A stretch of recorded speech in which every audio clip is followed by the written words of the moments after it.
In this video, I'll show you how to log into Zoho Books quickly and securely. Start by opening your web browser and going to the Zoho Books homepage.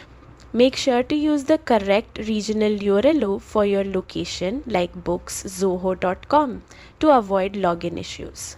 Once the page loads, click on Sign In at the top right corner. On the sign in page, enter your registered email address or mobile number.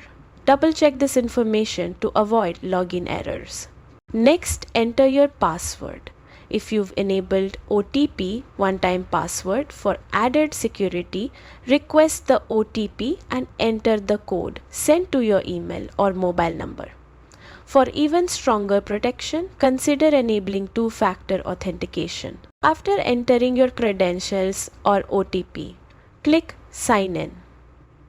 If your details are correct, you'll be logged in and ready to manage your finances. If you run into issues, double-check your credentials and internet connection, or use the Forgot Password option to reset your login. And that's it. Logging into Zoho Books is now simple and secure, giving you full access to your financial dashboard.